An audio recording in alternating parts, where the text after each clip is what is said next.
Bienvenidos a este primer episodio de Relatos de Brujería.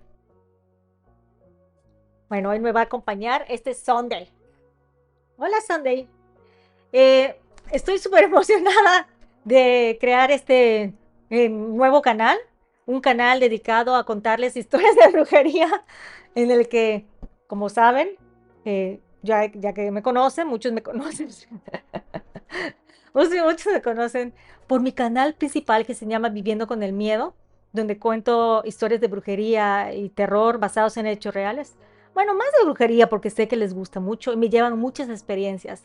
Y esta vez quise crear un canal diferente, en el sentido como, bueno, son originales como siempre, pero narradas en persona por mí, para que tú me conozcas.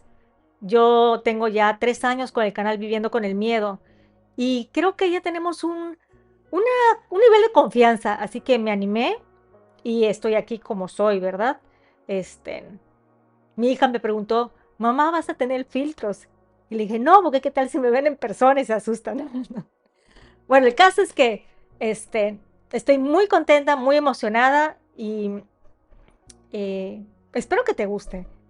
Hoy va a ser, ahorita voy a grabar el primero, se va a llamar La que se hizo mi amiga para matarme.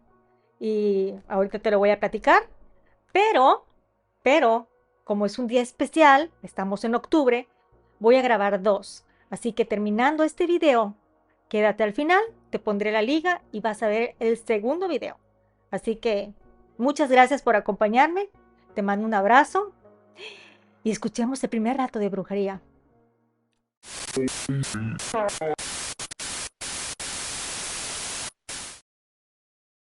Tenía 15 años de casada con Jorge, y si bien podría decir que llevábamos una vida tranquila y acomodada, también aprendí que la comodidad no siempre es sinónimo de felicidad. Cuando conocí a Jorge, él trabajaba en el puesto más bajo de una empresa que en ese entonces nadie conocía. No tenía auto, no tenía ropa elegante, ni una cuenta de ahorros, pero tenía ambición en los ojos, esa necesidad silenciosa de salir del lodo sin arrastrar a nadie, y tal vez eso fue lo que me atrapó.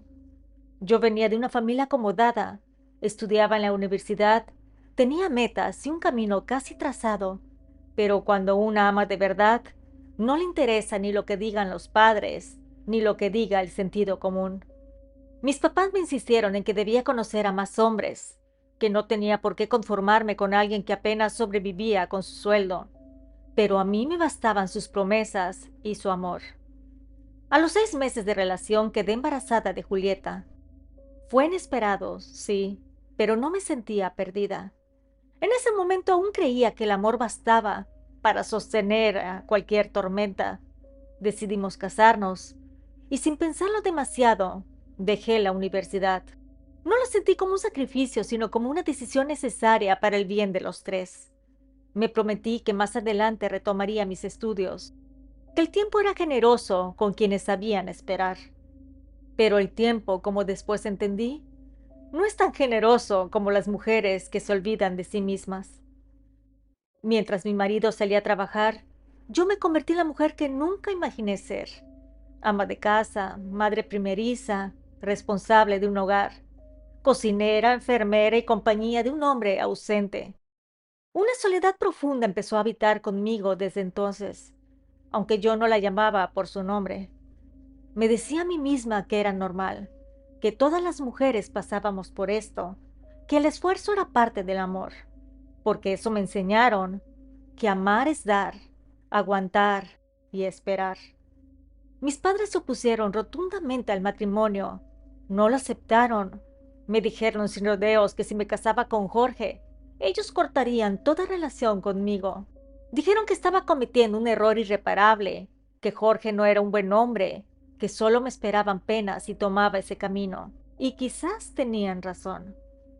Pero en ese momento, completamente enamorada, decidí salir adelante.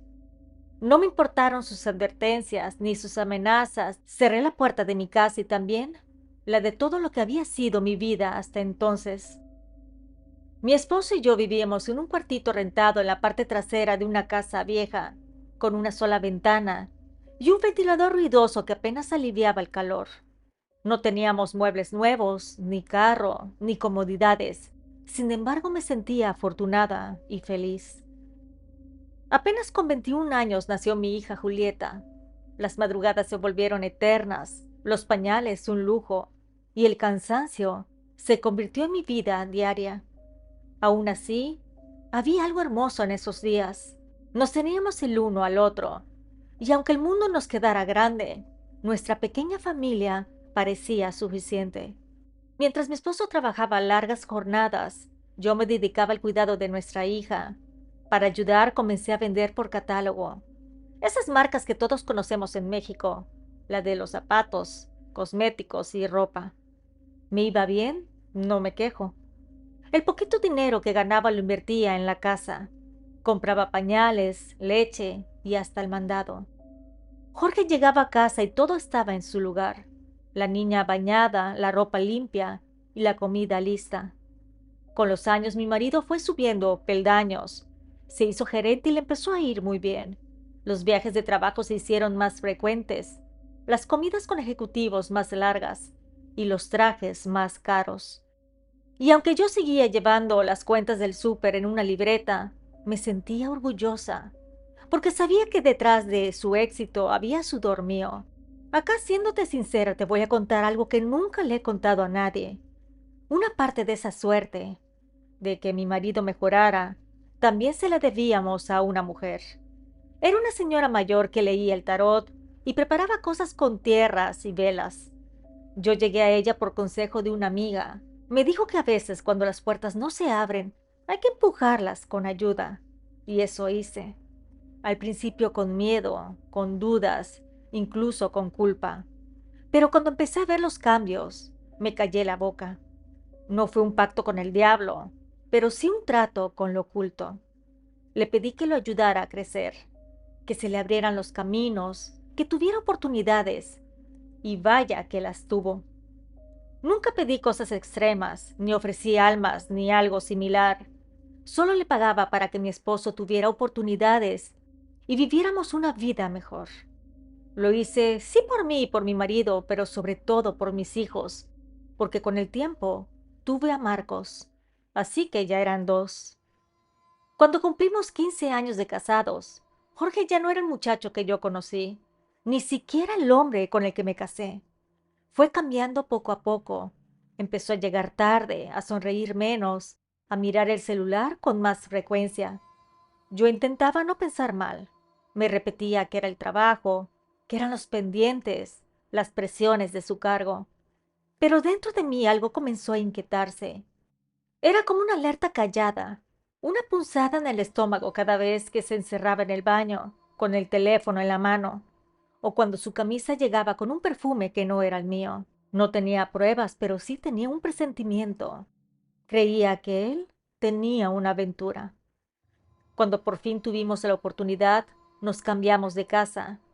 Habíamos trabajado duro y con esfuerzo logramos comprar una vivienda mucho mejor. En un fraccionamiento nuevo con calles amplias, parques cuidados y familias jóvenes.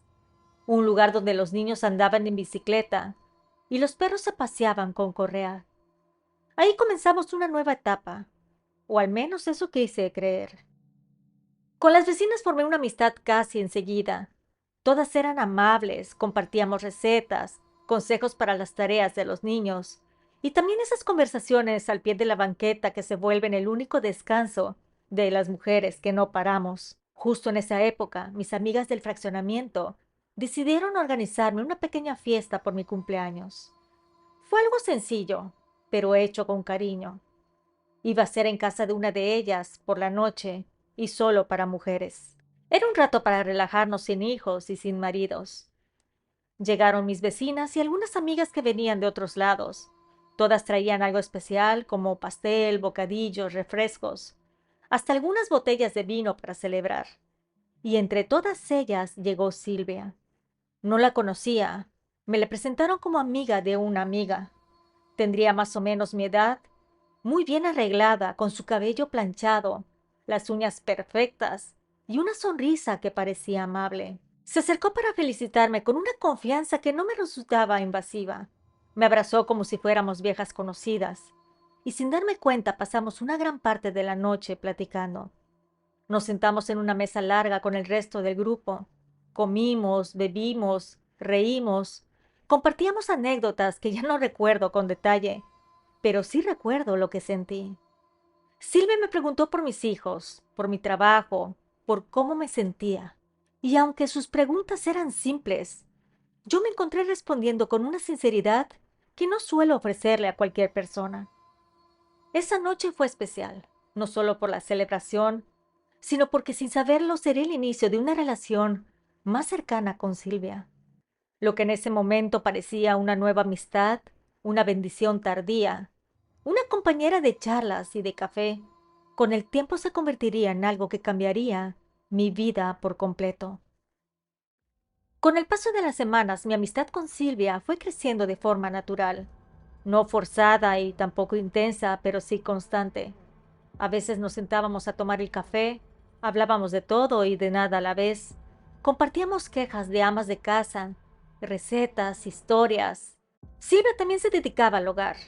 Me dijo que no trabajaba, que vivía con su novio y que él era quien le daba el dinero para estar cómoda.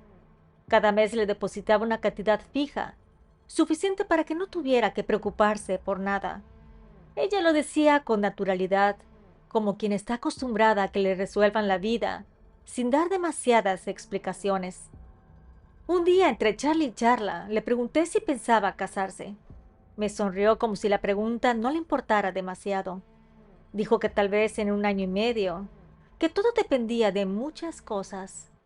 No especificó cuáles, y tampoco yo pregunté. Seguimos así, viéndonos con frecuencia, compartiendo ratos que se volvían parte de mi rutina, hasta que una tarde, Silvia llegó a casa con una maceta enorme. La traía en la cajuela de su camioneta CRB. La base era de barro pesado, y en ella había una palma viva, de hojas verdes y largas, vibrantes, tipo de revista. Me dijo que al verla pensó en mí, que le pareció que quedaría preciosa en la entrada de mi casa. Yo me sorprendí. No era cualquier detalle. Esa maceta era cara y algo que no se regalaba a cualquier persona. Pero ella lo hizo ver tan sencillo, como si fuera normal entre amigas. Entre las dos la bajamos con cuidado, la cargamos hasta la entrada y acomodamos junto a la puerta, justo del lado derecho. Era cierto, se veía hermosa. Le daba un aire distinto a la entrada, más elegante, más viva. Nos tomamos un café y la mirábamos desde la ventana como si fuera un trofeo, una señal de renovación. Cuando dieron las 7 de la noche, Silvia dijo que debía irse. Su pareja estaba por llegar y no le gustaba que no lo recibiera. Le pedí que se quedara un rato más, que quería que conociera a Jorge, mi marido, que seguramente no iba a tardar en llegar. Pero ella se negó diciendo que sería en otra ocasión, que no era el momento. Se despidió con un abrazo ligero, como los de siempre, y salió deprisa del fraccionamiento. A los pocos días empecé a enfermar. No era un resfriado cualquiera, tenía fiebres altísimas que venían sin aviso y me dejaban temblando en la cama. Apenas tenía fuerzas para levantarme. Me obligaba a llevar a los niños a la escuela y después regresaba directo a acostarme. El cuerpo me dolía como si me hubieran golpeado. Me sentía débil, sin energía, como si alguien me estuviera drenando por dentro. No podía concentrarme. Me dolía la cabeza, los ojos y hasta la espalda. Todo sin causa aparente. Al mismo tiempo comenzaron las discusiones con Jorge. Eran diarias y por cualquier cosa. No eran reclamos normales, eran explosiones. Él me gritaba cosas hirientes, palabras que nunca me había dicho en su vida, acusaciones, insultos disfrazados de quejas. Y lo peor era que yo quería defenderme, quería responderle, pero no podía. Simplemente no me salían las palabras de la boca. Era como si mi lengua se volviera de plomo. Me quedaba muda, tragándome todo lo que quería escupir, llorando por dentro con una rabia muda que me hacía sentir aún peor. Entre los malestares físicos y los pleitos en la casa, comencé a perder ánimo. No me daban ganas de ver a nadie. Dejé de salir con las vecinas. Ya no me importaban las reuniones. No quería ni escuchar los chismes, ni los cafecitos en las mañanas. Empecé a sentirme vacía, apagada. No me daba ganas ni de comer. El simple olor a la comida me molestaba. Pasaba todo el día con un nudo en el estómago, con una tristeza que me pegaba a mi cama. Silvia, sin embargo, no se alejaba. Me llamaba con frecuencia, me mandaba mensajes todos los días. A veces iba a verme sin avisar. Llegaba con sopa de pollo caliente, en un tupper grande, con pan calientito, y una sonrisa amable como si no pasara nada. Se sentaba a mi lado y me decía que tenía que comer algo, que no podía dejarme caer así. Me insistía con dulzura, con una dulzura que rayaba en imposición. No se iba hasta que yo terminaba de comer. Fue entonces cuando empecé a notar algo raro. Cada vez que comía lo que ella me llevaba, me sentía mucho peor. Al principio pensé que era coincidencia, que el malestar lo traía yo, pero no era así. El cuerpo me lo decía.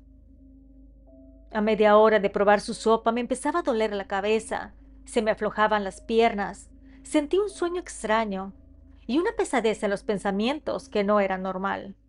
Me costaba incluso respirar. Estuve así varios días. Mis hijos comenzaron a notarlo, me miraban con preocupación y uno de ellos incluso se acercó una tarde y me preguntó si estaba enferma de gravedad. Yo solo asentí con la cabeza sin saber qué decir. Lo peor es que Jorge no le daba ninguna importancia. Al contrario, se volvió muy duro conmigo, mucho más cruel. Me decía que ahora tenía la vida demasiado fácil, que ya me había vuelto floja, que fingía enfermedades para no hacer nada. Me lo escupía sin piedad, como si yo fuera una carga en su vida. Esas palabras me perforaban más hondo que la fiebre, porque venían del hombre por quien yo lo había dado todo. Fue tanta mi desesperación que una mañana, después de dejar a los niños en la escuela, regresé a casa y al encontrarla así vacía, sentí que ya no podía más. Me senté en la cama y comencé a pensar en quitarme la vida. Estaba enferma, mi esposo me despreciaba, mi cuerpo no respondía y lo peor es que yo ya no quería seguir adelante. Era como si morir fuera un descanso. Estaba a punto de cometer el peor error de mi vida cuando de repente recibí una llamada en mi celular. Era de la escuela. Mi hijo tenía fiebre y necesitaba que lo fuera a buscar. Esa interrupción me sacudió por completo. Era como si la vida me hubiera jalado de un abismo al que yo pensaba brincar. Me puse de pie temblando y salí manejando sin dudar. Fui por mi hijo. Tenía los ojos vidriosos, la frente caliente y el cuerpo débil. Lo abracé con más fuerza de lo que creí tener. Al llegar a casa le preparé algo sencillo para que comiera. Nos sentamos juntos en la mesa, como si nada raro pasara. Y aunque me costaba mantenerme en pie, lo atendí con el corazón amoroso. Luego lo acosté y me recosté junto a él. Ahí, tendida, con la vista perdida en el techo, me llegó un pensamiento tan claro como un susurro desde adentro.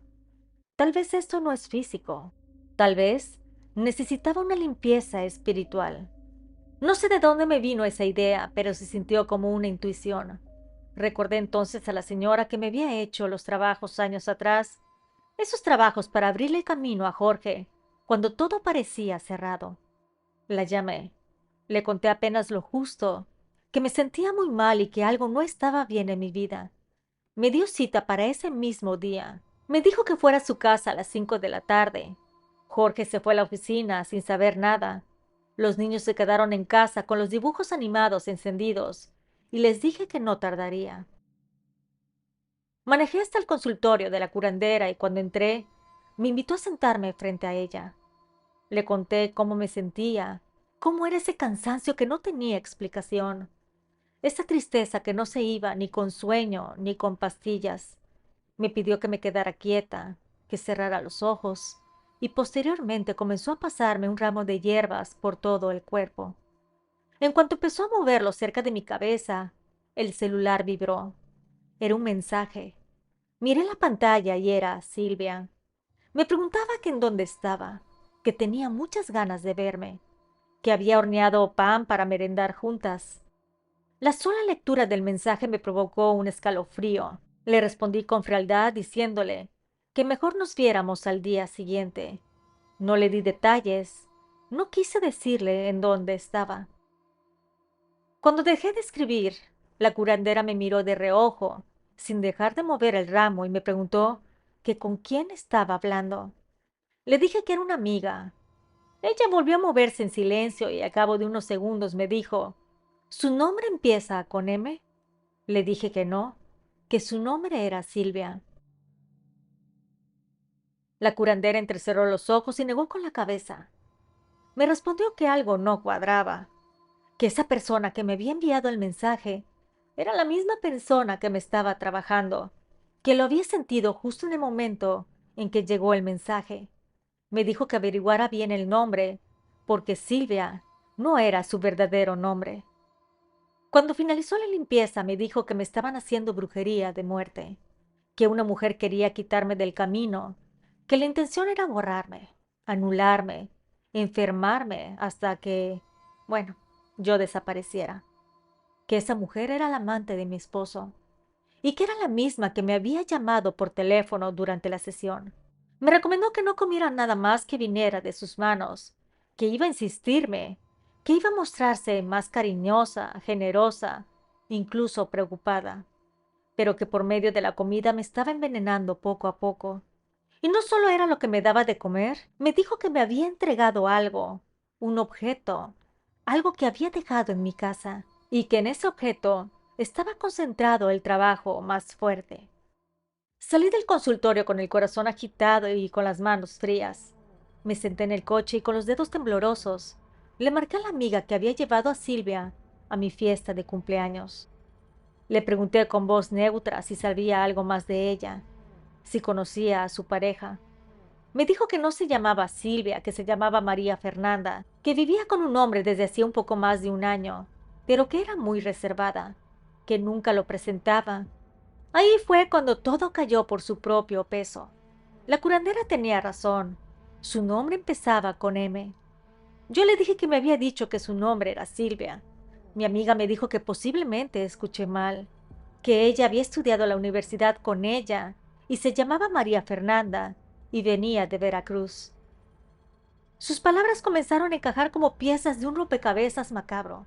María Fernanda. Su verdadero nombre era con M. Colgué sin despedirme. Me quedé sola, en el coche, con el celular en la mano y el alma hecha a pedazos. No quería pensar, pero era inevitable. Llegué a casa con la sensación de estar caminando dentro de una trampa. Miraba a todos lados, sintiéndome observada, aunque sabía que no había nadie. Revisé cada rincón, cerré ventanas, bajé cortinas, y cuando me senté en la silla frente a la puerta, volví a clavar la mirada en la maceta. Ahí estaba la palma, inocente, preciosa y verde, perfectamente acomodada a la entrada de mi casa, como si fuera un simple detalle decorativo, como si no ocultara nada más que tierra. Pero yo ya no la veía igual, la miraba con otros ojos. Sabía que debajo de esa tierra no habían raíces limpias. Sabía que ahí, justo en su base, se escondía algo más, algo maligno. Algo podrido que estaba envenenándome el alma, descomponiendo mi ánimo y distorsionando mi vida. No lo pensé demasiado. Entré decidida a la cocina. Tomé un martillo del cajón donde guardaba sus herramientas mi esposo. Salí y me acerqué a la maceta. Me agaché frente a ella con el martillo firme, y antes de que pudiera arrepentirme, descargué el primer golpe. La base de barro se agrietó de inmediato. Seguí golpeando con fuerza, con rabia, hasta que la maceta se rompió en pedazos. La tierra se desparramó por el suelo en un montón oscuro y húmedo, y ahí, entre las raíces de la palma, vi algo que me cortó el aliento. Una bolsita negra, del tamaño de una mano cerrada, amarrada con un listón negro. No parecía vieja o gastada. Era como si alguien la acabara de enterrar. Me quedé mirándola sin atreverme a tocarla. Las manos me temblaban, todo el cuerpo me temblaba. Sabía que no debía abrirla y, sin embargo, no podía evitarlo. Lo que vi adentro me marcó para siempre. Había piel de víbora seca, enrollada como si aún conservara forma. Un pequeño muñeco vudú hecho de palmas. Tenía alfileres clavados en la cabeza y en el corazón. Y lo más espeluznante, mechones de cabello. También había figuras pequeñas talladas en madera. Una parecía una mujer arrodillada y otra tenía forma de calavera. Entre ellas se entrelazaban hojas secas, hilos enredados, tierra mezclada con algo blanco que parecía polvo de hueso, y un trozo diminuto de papel doblado en cuatro. Lo abrí con el corazón latiendo al 1000 por hora. Estaba escrito con tinta roja mi nombre completo, mi fecha de nacimiento y una frase: que su camino se cierre, que su cuerpo se marchite y que se vaya para siempre. Me caí al suelo de la impresión. Las piernas ya no me respondieron. Me llevé la mano a la boca para no gritar. Solté todo de golpe, como si me quemara, como si lo que había tocado hubiera dejado una energía maldita en mis dedos. Retrocedía como podía, con las palmas cubiertas de tierra y los ojos llenos de lágrimas que no alcanzaban a caer. Me ardían los ojos, me dolía el estómago y sentí un vacío en el pecho que no sabía si era miedo o furia. Todo eso era real. Yo tenía un trabajo de brujería. Mis malestares no eran parte de mi imaginación. No eran cambios hormonales, no era estrés ni cansancio. Era brujería. Todo lo que estaba viviendo era por un trabajo de brujería. No recuerdo cómo me levanté. No recuerdo si me lavé las manos o salí como estaba. Solo sé que envolví todo lo que encontré con un trapo de cocina, lo metí en una bolsa negra y se lo llevé a la curandera esa misma tarde. Ella me abrió la puerta y me dejó pasar en silencio. Me hizo sentar en el mismo lugar donde había recibido la limpieza días antes. Coloqué la bolsa sobre la mesa. Tenía miedo hasta de tocarla. Ella se la quedó viendo unos segundos, luego alzó la mirada, me observó y asintió con la cabeza, como si todo estuviera confirmado desde antes. Desenvolvió el trapo con lentitud, como si se tratara de algo peligroso, y empezó a sacar cada objeto con una pinza de madera que tenía sobre el altar. No tocó nada directamente con las manos. A medida que lo iba colocando sobre una tela blanca, la expresión de su rostro se fue endureciendo. Tomó la piel de víbora, la alzó frente a la vela que ardía en una esquina, y murmuró que eso era para envolver mi energía, para impedir que mi espíritu se moviera libre. El muñeco vudú lo giró lentamente, lo miró de frente, le pasó un huevo por encima sin romperlo, y dijo que esa figura representaba mi cuerpo físico, y que los alfileres que tenía clavados eran los dolores, los bloqueos, el silencio que me estaba consumiendo. Me dijo que los hilos amarrados eran para que no me dejaran avanzar, y que los mechones de cabello confirmaban que el trabajo había sido hecho con un nivel de maldad profesional. No era un juego de principiante, no era simple envidia, era una brujería de muerte, trabajada con saña. Cuando leyó el papel con mi nombre completo, frunció el ceño, lo sostuvo junto a la llama. La tinta no era una tinta común. No se quemó al instante, chisporroteó y se pudo percibir un olor como a sangre seca, como a cabello quemado. Me miró a los ojos y me dijo con firmeza que la persona que hizo eso de verdad quería borrarme. No solo quería separarme de mi esposo, quería verme destruida. Quería mi lugar, mi casa, mi vida entera. Ella siguió revisando los elementos. Tomó una de las figuras de madera tallada a mano. Dijo que esa representaba la muerte caminando detrás de mí, que cada vez que soñaba que caía, que me perdía, o simplemente que tenía pesadillas, era porque esa energía estaba ya respirándome en la nuca. Dijo que si yo no hubiera ido, si yo no hubiera descubierto lo que había en la maceta, en unos meses más, mi cuerpo habría colapsado. Y entonces dijo que eso confirmaba lo que había dicho con anterioridad, que la brujería fue hecha por una mujer que tenía una relación amorosa con mi esposo, que no solo lo conocía, sino que realmente tenían una relación. y que yo estorbaba en su camino. Sentí un nudo en el estómago. El dolor se transformó en furia. Ya no era solo por mí, sino por mis hijos, por todo lo que había dado a la familia, por todo el sacrificio que había hecho para que él brillara. La curandera me miró en silencio, como si esperara a que yo decidiera qué hacer con este conocimiento. Porque en el mundo de la brujería, una vez que se descubre la mano que te lastimó, tienes el derecho de devolver el golpe, y yo lo tenía claro. Le dije que quería que le regresara el mal, que no me importaba el precio, que no iba a dejar que esa mujer siguiera viviendo tranquila mientras yo me estaba deshaciendo poco a poco. Le dije que su nombre era María Fernanda, que ella había dicho llamarse Silvia. Era para esconderse la muy bandida, pero que ya no podía esconderse detrás de un nombre falso. Le conté a la curandera que me había enterado que tenía una pareja, que ese hombre con el que vivía desde hacía un año era quien le pagaba todo, su casa, su vida, sus lujos. Y no tenía dudas, estaba segura de que ese hombre era mi marido. Le pedí que hiciera el trabajo con la misma intensidad con la que ella me lo mandó, que cada enfermedad que me provocó la sintiera en su piel, que cada lágrima que me hizo derramar se le devolviera en pesadillas, que cada palabra que Jorge me gritó bajo su influencia ahora se le clavara a ella como aguja en el corazón. Quería que pagaran ambos, porque los dos me habían hecho daño. Sea que mi esposo hubiera sabido o no, él había metido a esa mujer en nuestra vida y ninguno merecía compasión. La curandera me dijo que esa misma noche iniciaría el ritual de devolución, que no podía esperar más, que este tipo de trabajos, cuando son tan sucios y tan precisos, deben realizarse antes de que la energía se arraigue aún mucho más. Me pidió que le dejara un anticipo de dinero para comprar los materiales y que le llevara el resto la semana siguiente. Durante los días siguientes me dediqué a actuar como si nada pasara. Sonreía frente a Jorge, le servía la cena, le preguntaba por su trabajo y hasta me reía de sus malos chistes, aunque por dentro lo odiaba con una frialdad quirúrgica.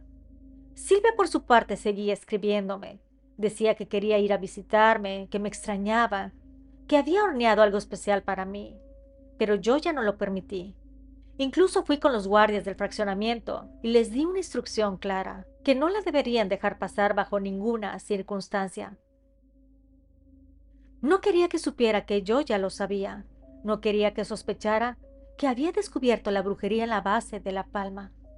Quería que se sintiera tranquila, que pensara que su teatro seguía en pie.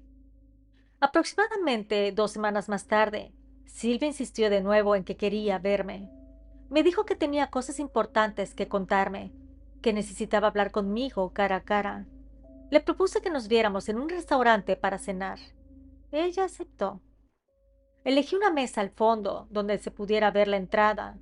Me senté, pedí café y la esperé. Llegó puntual como siempre, arreglada, sonriente, con ese aire de mujer segura que ya no me engañaba. Nos sentamos y fingimos hablar tonterías, pero esa noche no era una noche cualquiera. Jorge llegó unos minutos más tarde. Era nuestro aniversario de bodas. Cuando nos vio juntas en la mesa, se quedó paralizado. Lo invité a sentarse con una seña. Él titubeó, pero se acercó y se sentó. Y entonces, sin rodeos, hablé con ambos. Les dije que ya lo sabía todo, que Silvia no era Silvia, que su nombre verdadero era María Fernanda, y que ella no solo tenía una relación con mi esposo, sino que había intentado quitarme del camino con brujería. Jorge no dijo nada, solo tragó saliva y bajó la mirada. Ella me observaba como si no entendiera cómo había descubierto todo, pero yo no necesitaba explicar. Saqué de mi bolso los primeros papeles del trámite del divorcio. Los puse sobre la mesa frente a Jorge y le dije que ya había contratado a un abogado, que me iba a divorciar de él, que lo iba a hacer público, legal y sin retorno, que como nos habíamos casado por bienes mancomunados, yo iba a pelear por todo, por la casa, por las cuentas de banco, por el auto, por cada peso que habíamos construido juntos, porque él, mientras se superaba, yo criaba a los hijos, vendía por catálogo y hasta le ayudé con los rituales de brujería blanca para abrirle los caminos. que ahora se los iba a cerrar con la misma fuerza. Les conté que ya había llamado a mis padres. Efectivamente lo hice con la cola entre las patas. Les pedí perdón, pero valía la pena, porque ellos me iban a ayudar, que tenía su respaldo económico y moral, que iba a usar cada centavo que pudiera reunir para dejarlos a ambos en la calle si era necesario, que la justicia espiritual ya había comenzado y que ahora venía la legal. Me puse de pie y antes de dar un paso, me giré hacia María Fernanda. La miré a los ojos por primera vez como lo que era, una enemiga declarada, no una amiga disfrazada, y le dije sin temblar: la brujería que pusiste en la maceta ya la encontré, y ahora con todo esto se te va a regresar. Lo que hiciste con odio, lo vas a pagar con dolor, porque cuando la venganza se hace con brujería, tiene el empuje necesario para tener fuerza, y la mía viene de lo más profundo. Después me di la media vuelta y me fui. Esa misma noche, cuando Jorge regresó a casa, se topó con que las cerraduras ya no eran las mismas. En el interior estaban mi padre y mis dos hermanos, firmes, decididos, de pie como guardianes. Después de 15 años, me perdonaron. Me abrazaron sin reproches, como si siempre hubieran estado esperando a que yo abriera los ojos. Y en ese momento entendí que uno puede alejarse de la sangre, pero la sangre jamás te abandona. Me protegieron, me defendieron y me ayudaron a ejecutar la venganza que tanto había soñado. Con el divorcio me quedé con la casa que compramos, también con el auto, y con la ayuda del abogado de mi padre, logré embargar parte del sueldo, además de que las cuentas del banco se dividieron entre los dos. En el plano espiritual tampoco se salvó. La curandera me ayudó a sellar el trabajo de devolución. Hizo rituales de ruptura, de separación, de confusión. Trabajos que poco a poco comenzaron a hacer que esa relación que habían construido a mis espaldas se viniera abajo. María Fernanda comenzó a enfermarse, a tener insomnio, a sentir desconfianza de Jorge. Discutían por cualquier cosa. Se distanciaron. Se traicionaron entre ellos. Hasta que un día ella lo dejó. No sin antes engañarlo, por supuesto, justo como él me hizo a mí. Y entonces Jorge lo sintió todo. El abandono, la traición, la impotencia. Sintió en carne viva lo que yo viví en silencio durante mucho tiempo. Lo único que supe de ella es que se fue de la ciudad. Nadie sabe a dónde. A Jorge lo veo de vez en cuando viene por los niños para sus visitas. Me pidió que regresáramos nuevamente, que quería salvar la relación. Pero la relación ya no tiene salvación. Él me engañó y ahora está viviendo con lo que se merece. Y yo estoy en paz. Y ya no duermo con enemigos, que eso es suficiente. Querida familia, si te ha agradado este relato, te invito a suscribirte y compartirla. Si me escuchas por YouTube, regálame tu like.